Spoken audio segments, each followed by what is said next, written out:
사실 세상은 뻔한 질문에 뻔하지 않은 답을 하는 과정이라고 생각을 하거든요. 전 그렇게 살아왔기 때문에 제 대학 생활은 굉장히 단순합니다. 3가지 키워드가 있는데 첫 번째는 제가 그 연세대학교 방송국 동아리를 했어요.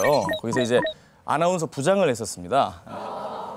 방송을 해야 되겠다라고 생각을 했던 게 손범수 아나운서 때문이었거든요. 그래서 손범수 선배님의 궤적을 쫓아야겠다. 그래서 뭐 학교도 가급적이면 같은 학교, 또 같은 동아리, 또 KBS도 같이 또 따라 들어왔고 그렇게 롤모델로 삼았었는데 2002년도 월드컵 때 기억나시나요?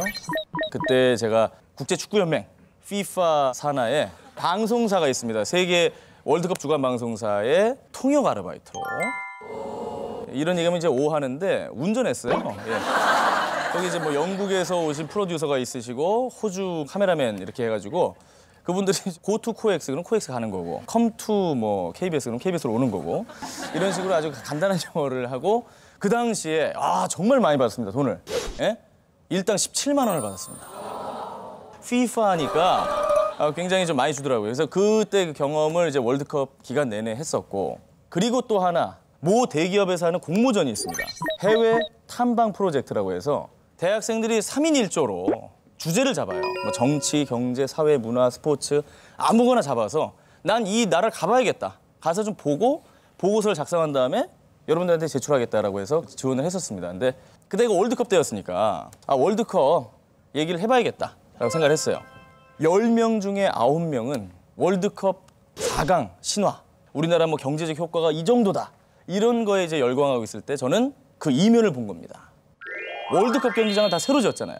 10개인가 지었어요. 자, 그러면 월드컵이 끝나고 나서 이 경기장을 어떻게 쓰려고 그럽니다. 기특하지 않습니까? 월드컵 경기장 사후 활용 방안이라는 주제를 냈어요. 그 당시 경쟁률이 17대 1이었는데 뽑아주셨어요. 그래서 가고 싶은 나라를 선택을 해라. 그때부터 이제 머리를 굴리기 시작을 하죠. 일단 축구 얘기니까 축구의 종주국인 영국을 가야겠다. 우리보다 월드컵을 먼저 했던 나라를 가봐야겠다. 어떻게 쓰고 있는지 봐야 되니까. 프랑스 가야겠다. 그리고 우리 뒤에 월드컵 하는 데는 어떻게 준비하고 있는지 봐야겠다. 독일 가야겠다. 그러니까 17일 정도 3나라를 하니까 좀 허전해요. 야, 한 군데 더 가야 되지 않겠니? 어디 갈까? 야, 스위스 가자. 왜? FIFA가 거기 있잖아. 4나라를 저희가 정해가지고 17일 동안 갔다 왔습니다. 그래서 보고서를 작성을 했고 장려상을 받았어요. 저 경험은 정말 중요했던 게 저 얘기를 언론사 시험 면접 때 하면은 그 누구도 싫어하지 않았어요. 약간 생각을 비틀어서 하는 그 면을 굉장히 높이 사서 어느 뭐 신문사나 방송사에 가도 다들 임원들이 저 얘기를 많이 물어봤습니다. 그래서 저런 경험은 정말 중요하다. 보통 이제 언론사나 또 시기별로 유형이 달라지긴 합니다. 보통은 상식, 장문 혹은 논술, 그리고 면접입니다. 이 3 카테고리 안에 다 들어가거든요. 절대로 상식을 공부할 때는 혼자 하세요. 같이 하지 말고. 상식 책이 거의 전화번호분만 해요. 굉장히 두껍습니다. 그죠? 이거를 혼자 공부하려니까 버거우니까 나래야, 너는 정치를 맡아라. 강인아, 넌 얼굴이 스포츠다. 스포츠를 맡아라. 뭐 경제를 맡아라. 각 분야를 나눠요. 일주일 동안 공부를 해가지고 그 다음에 와서 뭐 문제를 내고 그걸 강의를 해요. 그런 식인데 2가지 문제가 있어요. 첫 번째, 일주일 동안 공부해야죠. 설명을 하죠? 잘 몰라요. 사실 일주일 공부한다고 그걸 다 알겠습니까? 일단 전문성이 없다는 겁니다. 틀릴 가능성이 높고 부정확합니다. 그리고 2번째 문제점. 보통 5명이 하면 열심히 해요. 야, 나 SBS 갈 거야. 나 KBS 갈 거야. 막 이러면서. 야, 넌 MBC 스타일이야. 막 이러면서. 뭐 서로 막 방송사 다 정하고 막. 저보고는 어떤 식으로 그랬어요. 알자지라 스타일이라고. 어쨌든 뭐 그랬는데 그때는 이제 열정이 막 넘치니까 합니다. 그렇게들. 그러다가 3주, 한 달쯤 되면은 한두 명씩 이탈자가 생겨요. 갑자기 고모가 돌아가셨대요. 그리고 갑자기 외삼촌이 다리가 부러졌대. 매주 사람을 죽여나가요. 온갖 핑계로 한 명씩 빠져나가. 그러면 경제가 구멍이 나고 정치가 구멍이 나고 그 스터디가 허접해지는 거죠. 그래서 사실 상식은 그 책을 조용한 독서실에서 적어도 최소한 3번은 봐야죠. 많으면 5번, 3번 이상 보게 되면 그 책의 한 반 정도는 기억을 합니다. 사람이면. 아무리 바보래도 3번을 보면 반은 기억을 해요. 그러면 승산이 높아진다는 겁니다. 장문은 스터디를 하셔야 됩니다. 장문은 혼자 글을 쓰면 안 돼요. 혼자 글 쓰면 되게 잘 쓴 것 같아. 이게 제가 여러분들 보여드리려고 가져온 거거든요. 대학교에서 다 흔히 볼 수 있는 그냥 시험 답안지입니다. 근데 보시면 아시겠지만은 생각보다 글씨를 좀 잘 쓰지 않습니까? 아니면 아니라 더러우면 더럽다라고 다 얘기하셔도 됩니다. 일단은 장문은 깨끗해야 됩니다. 내용을 떠나서 딱 봤을 때 깨끗해야 돼요. 단락도 나뉘어 있고요. 북북 그은 것도 없죠. 돼지꼬리 없죠. 떡쇠 없죠. 여러분들 면접관들은요. 한 명이 한 1000장을 넘게 볼 때가 있습니다. 내용을 보기도 전에 푹푹 긋고 돼지꼬리로 막 날리고 꺽쇠 표시하고 막 뒤로 가세요, 앞으로 오세요 이래 놓으면은 안 봐요. 진짜. 일단은 내용이 아무리 엉망이라도 깨끗하게 써라. 정말 중요합니다. 그리고 글은 쉽게 쓰셔야 됩니다. 공부한 거 티내려고 학자들이 그렇게 많이 나와요. 프랑스의 뭐 철학자는 말했다. 들레즈 락강이 얘기했고 사르트르가 뭐라고 했고 꼭 인용할 필요가 없는 분들은 그렇게까지 인용 안 하시는 게 좋을 것 같아요. 왜냐면 어차피 방송이나 언론은 우리 실생활을 다루는 영역이잖아요. 거기에 사르트르가 뭐하러 나옵니까? 자기 자랑하는 것밖에 안 보입니다. 그래서 쉽게 써라. 그리고 짧게 써라. 한 주 전에 주제를 고지해서 써오라고 해서 딱 모입니다. 4명이. 일주일 동안 가진 자료를 다 끌어쓰죠. 왜냐하면 난 얘를 이겨야 되니까. 얘한테 욕먹기 싫으니까 기분 나빠서라도 정말 자료를 다 끌어 모아서 이른바 웰메이드 글을 씁니다. 이걸 내가 썼나 싶을 정도로. 그래서 와서 보면 이제 서로 이제 돌려가면서 보고 얘기하고 토론하고 그렇게 한 3-4시간을 보냈어요. 그래서 집에 가느냐? 안 갑니다. 통을 하나 준비했어요. 통. 그 당시 가장 중요한 이슈를 여기다 담습니다. 그래서 이렇게 돌려가지고 야 하나 뽑아. 뽑아서 북핵 문제다. 쓰자. 그래서 그 자리에서 시간을 정해놓고 그냥 씁니다. 이걸 빈 종이를 놓고. 실전 연습이 되겠죠. 왜냐하면 실제 언론사 시험장에 가보면 그 시간 안에 분량을 다 못 채우고 나오는 분들도 있어요. 너무 손이 막 이래요, 진짜. 1시간 내내 이러고 나오는 거야. 북북북 돼지 꼬리 꺽쇠 아이 망했다. 그런 걸 막으려면 실전 연습을 해야죠. 시간 정해놓고 못 쓴 대로 걷어요. 걷어서 그 자리에서 첨삭. 더 기분 나쁘지. 이게 글이냐?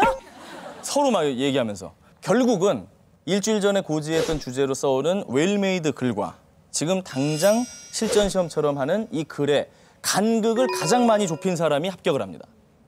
좋은 글은 그런 글인 것 같아요. 이 언론에 있는 사람이나 방송을 하는 사람들이나 가장 우리가 빠지지 말아야 되는 것은 한 곳에 치우치는 거거든요. 어느 정도 양쪽의 어떤 균형을 맞추는 걸 좋아하기 때문에 무리하게 결론을 내는 걸 싫어합니다. 그래서 서론에서 툭 치고 결말에서 쓱 빠지는 겁니다. 툭 치고 쓱 빠지는 거예요. 모든 좋은 칼럼은 정확한 결말은 없어요. 열린 결말입니다. 예를 들어서 이런 거를 한 번쯤 떠올려 볼 때가 아닌가 싶다. 이런 걸 시사하는 게 아닌가 싶다. 쓱 빠지는 거예요. 나는 결론이 없어. 제가 신문사에 합격을 했죠. 딱 기자 선배가 들어와요. 좌, 우, 딱 쓰고 나가요. 다들 이제 뭐 요즘 말로 멘붕이죠. 어떤 애는 또 왼좌, 오른후 이걸 쓰고 있어. 왼좌, 오른후, 앞전, 뒤후 이러고 앉았어요. 자, 좌우 왜 썼을까? 그 당시가 굉장히 이념 논쟁이 컸을 때입니다. 보수와 진보, 갈등이 심했을 때예요. 전 거기서 그렇게 생각했죠. 뻔하지 않게 생각하자. 대부분이 처음부터 딱 씁니다. 사회학자 앤서니 기든스는 얘기했다. 그러면서 막 신났어. 아주 막 쓰고. 저는 거기서 일례를 그냥 썼습니다.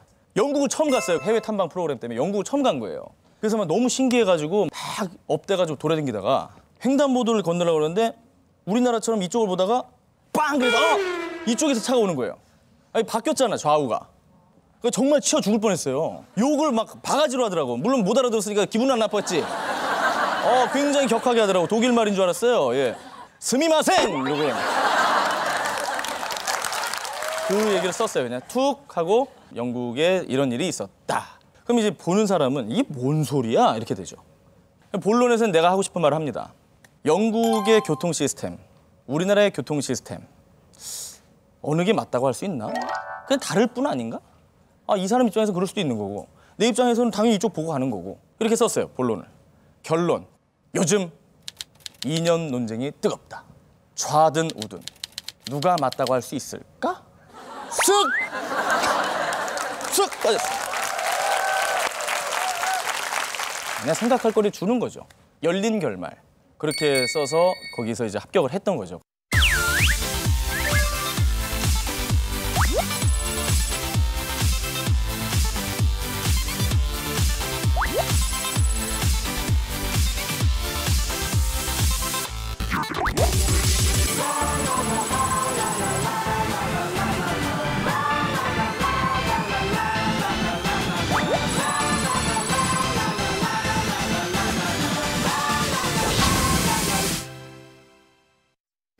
면접이 두려운 이유가 여러분 뭡니까? 질문이 어려워서인가요? 아니에요. 질문은 뻔해요. 대답이 어렵지. 왜? 뻔하지 않게 대답을 해야 되니까. 아나운서가 왜 되려고 그러나? 존경하는 아나운서 누군가? 좋아하는 프로그램 뭔가? 20년째 물어보는 겁니다. 여자 아나운서 지망생들이 보통 저지르는 오류 중에 하나가 좋아하는 프로그램이 뭔가요? 라고 했을 때 정말 자기가 좋아하는 프로그램을 얘기하는 게 아니라 있어 보이는 프로를 얘기합니다. 열리는 음악회를 좋아합니다. 온 가족이 같이 거실에 앉아 TV에서 오손도손 얘기를 나누며 서로 간의 소통의 장을 만들고 정말 공영방송다운 방송이라 생각합니다. 저도 방송의 최일선에서 열리는 음악회를 진행함으로써 온 가족이 소통하는 그런 방송인이 되고 싶습니다. 탈락! 여러분들 벌써 들으면서 이랬죠? 닭살입니다. 오글오글한 거예요. 실제로 그 프로를 보냔 말이죠. 그 면접관도 그 지망생이 열리는 음악회를 안 보이는 걸 압니다. 왜냐? 주 시청층이 그분들이 아니에요. 우리 어르신들입니다. 드라마 예능만 보면서 그렇게 거짓말을 하면 다 보여요. 왜 거짓말 하냐는 겁니다. 내가 보는 방송의 더 진행자 대신 내가 하고 싶다라는 솔직한 마음이 드러나야 뽑아주는 거지. 보지도 않으면서. 저는요 실제로 그렇게 얘기했어요. 내가 보는 방송의 저 진행자 대신 내가 하고 싶다라는 솔직한 마음이 드러나야 뽑아주는 거지. 보지도 않으면서. 저는요 실제로 그렇게 얘기했어요. 전현무 씨는 뭐 좋아하는 프로는 뭡니까? 저는 개그 콘서트를 좋아합니다. 그랬습니다. 역사상 처음이랍니다. 아나운서 지망생이 개그 콘서트를 좋아한다고 얘기를 했어요. 면접관들이 술렁술렁대요. 뭐냐? 이러기다. 굉장히 멍청한 대답이에요. 왜냐? 개그 콘서트는 아나운서가 진행할 확률이 제로입니다.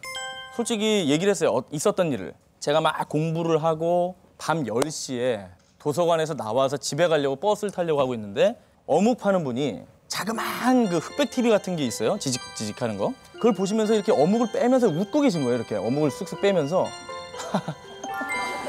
너무너무 해맑게 웃고 계신 거예요. 그래서 뭘 저렇게 보시나 이렇게 보니까 개콘이에요. 정말 순간 나도 뭐가 됐든 간에 저 작은 상자 안에 들어가서 누군지 모를 저런 분들을 정말 행복하게 해드리고 싶다라는 생각이 문득 든 거예요. 그 얘기를 했어요. 면접관 한 7명 중에 한 3명 정도가